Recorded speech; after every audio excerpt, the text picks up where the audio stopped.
It is 22 degrees outside and it feels like it is 16 degrees outside. We're going to talk about winter fragrances, but in particular, we're going to talk about niche winter fragrances because you know what? Gotta give my niche babies a little bit of love here today. So let's get on into it. Welcome back to the channel, everyone. Lisa Marie here. Yes, we're doing winter niche fragrances today. It's been a minute since I did a niche focused video. I've been more so doing them more so for, say, my designer fragrances. But you know, I have a lot of niche in my collection. Like my collection actually skews, I would say about 60-40, 60% going niche, 40% going designer. This is kind of how it works out. But at last, let's get into these niche fragrances. Lipstick of the day today, everyone.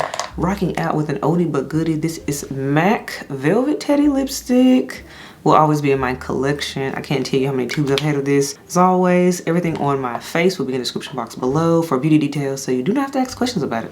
Next up, we have fragrance of the day, and yes, it is a niche fragrance. I was digging this one. I've missed it. This one was more so a fall scent for me, but I decided to pull it out anyway for the winter. And we have from Parfums de Marly, and this is Alter, you all.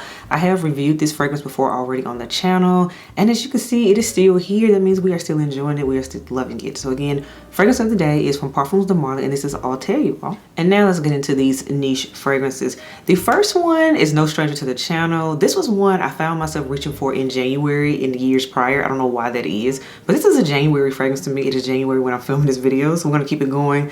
This one leans more so on the more romantic side, in my opinion. So this is Tamine's Peregrina, you all. Tamine London. We've talked about you before. This one had a lot of buzz and hype in the fragrance community. I want to say about 3 years ago, and it is still worth it in my opinion. So this one, because it's been a minute, I'm gonna go through the notes for you all. So we have notes of rose, lily of the valley, gardenia, and jasmine. Then in the middle is what really put this fragrance on the map for me, and that is vanilla, amber, caramel, myrrh, and ylang ylang in here. Then in the base, you all, you have white musk, amber, and a powder accord.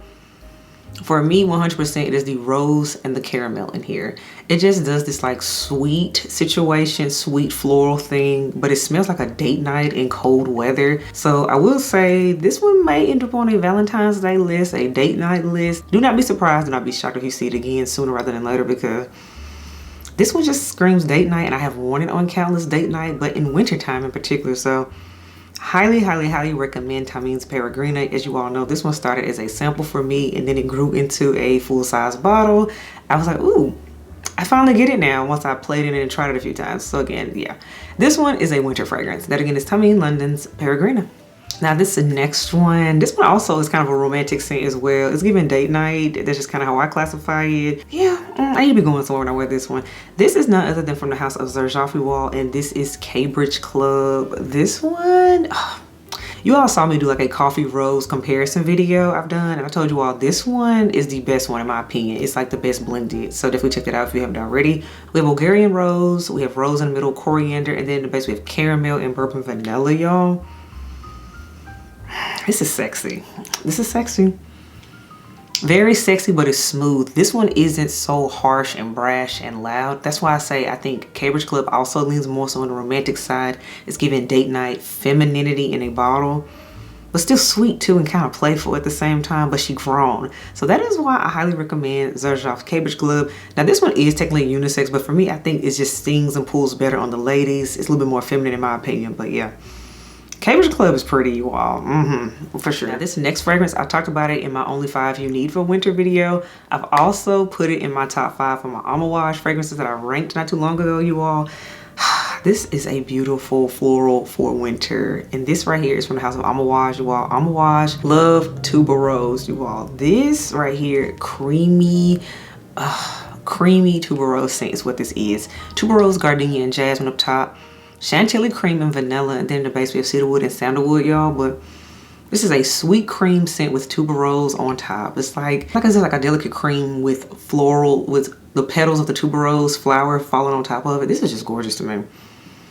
Beautiful scent for some odd reason. Even though this is a floral scent, I just reach for it in the winter time, so that's why I think this is a beautiful scent. It's that creamy aspect to it. That Chantilly cream gets a little bit of sweetness to it. It's a sweet cream.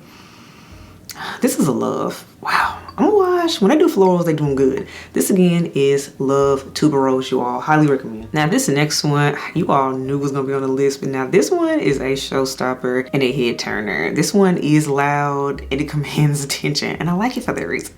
Creed's Queen of Silk, you all. This one right here, yes, you all knew From the samples, I loved it. Of course, the bottle happened. So now we can get our entire life here in the wintertime wearing Queen of Silk, you all. So Queen of Silk, this is a fruity oud scent, but it's a whole bunch of other stuff in it, and I'm gonna get into that. Saffron, osmanthus, magnolia, y'all. Whew, passion fruit, tuberose, patchouli. The patchouli is definitely here. The oud is in this too. Oud is heavy. Madagascar vanilla, y'all. There's vanilla ambroxan. There's also myrrh in here too. Musk, incense, and cedarwood. Passion fruit, oud, the myrrh and incense, all that is in here. Yes, this is loud. This is a fruity, oudy scent. It has to be cold to wear this one. You all know the story. I tried this back in the late spring going into summer and it choked me out. I was like, I hate it. Fast forward, played in my samples when it got cold and I was like, oh, now I understand this. And I'm getting all the notes and the nuances I'm supposed to get. So that's why I say Queen of Silk is a winter scent and she sings in the cold weather and she lasts all day too. Highly recommended. This one does what it needs to do. You don't have to look for it. So that again is Crete's Queen of Silk, y'all. Now this next one, I haven't talked about it in a minute, but you all, when I discovered this scent 3 years ago, it was a love at first sniff. We're talking about from the house of Bond Number 9. People do not talk about this one at all, but it needs more love. B9. This one right here is dark purple color, almost black, rich with gold writing. Let's get into B9 because she held me down for events and cold weather for a little minute, you all. We have notes, y'all, of citrus, saffron, gardenia leaves, jasmine, orchid. We also have agar wood in here, which is oud. We have amber in here too, y'all. Sandalwood, oak moss, musk, and vetiver. But y'all, the saffron in this oud, how they just blend together.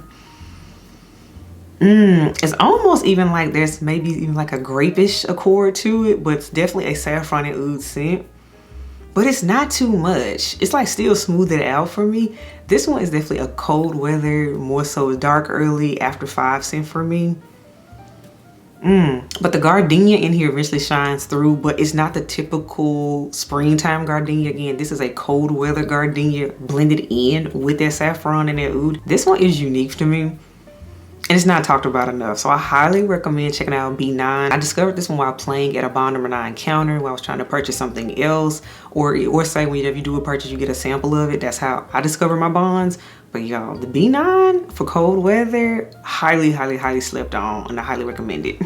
Now this next fragrance, some kind of way, I just found myself reaching for in cold weather in years past. I just don't know how that is. But sometimes, you know, some scents just speak to us more in cold weather. And in this case, Maison Sears For Your Love fits that bill, you all. This scent right here definitely had a run in the fragrance community, a lot of hype, and let me tell you, it is 100% worth it. Raspberry Exaltone Musk, Cachalox, and we also have benzoin and patchouli hardiness, but y'all, the raspberry in here with the woody ambery dry down. And by the way, it's like, this is one of those scents that when you first spray it, you're like, oh, it's cute. Maybe I probably should spray some more. But here's the thing, you shouldn't, because this is a scent that gets louder and more pronounced as it wears on the skin. This is one, you're like, oh, it's cute. And then it's like, oh wait, it's about to choke me out. Wait a minute. So don't let the whole sleek, minimalistic aesthetic fool you about this scent. This one projects, and oh, by the way, the longevity is absolutely there. I've already done the dedicated review on For Your Love, so definitely check that out. But you all, this one right here, wow. Especially if you like raspberry like I do. Amazing. This, gorgeous, gorgeous, and so well blended. And that again is Maison Sears For Your Love. Now this next one is no stranger to the fragrance community because this one sells out every year as soon as it dips down and fall gets here.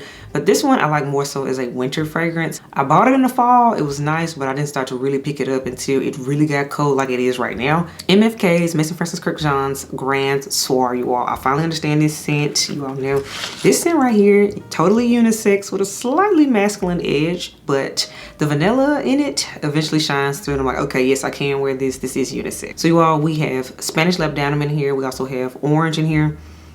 We have lavender. We also have benzoin in this one too, you all. Amber, vanilla, tonka bean, musk, and cedarwood. But this right here is a amber and vanilla scent is what it is. I do get a little bit of the lavender. It's not too much, but that dry down is where the magic is. Because the opening, I'm like, okay, it's cute. But this is a scent I come back to 30 minutes later, an hour later, I'm like, oh, I love this. This is one of those fragrances for me, and it hugs the skin. People smell it, it gets compliments, certified compliment magnets, so I do get the hype. So I absolutely highly recommend Grand Soir. For my amber and vanilla lovers, this is for you. And the last one I want to recommend you all, this is from the house of Nuit Nomade, and this is Sugar Leather. You all knew, I told y'all, I had a sample of this, particularly a discovery set from the house of Nuit Nomade, and this was the one I went to, sprayed it, and this was a little bit first sniff, and I'm like, oh, I need a full-size bottle of it. Here it is. Wow. My cinnamon lovers, come to the front. There's cinnamon in here, there's ambergris, there's leather and caramel, and also labdanum in here, y'all. Even though there's leather in this, I do not really smell it. It's super in the background. I get more of the cinnamon and the caramel in here. This is like a fun, sweet, cinnamony scent that, again, it sings for cold weather. I feel like I should be drinking cider or hot cocoa while wearing this. That's what this smells like to me, because it's cozy. It's not too much. You can wear this one out and about, but you can also wear it in the house too. This one is like a perfect happy medium for me when I want something that smells like the season, but I don't want it to overpower me.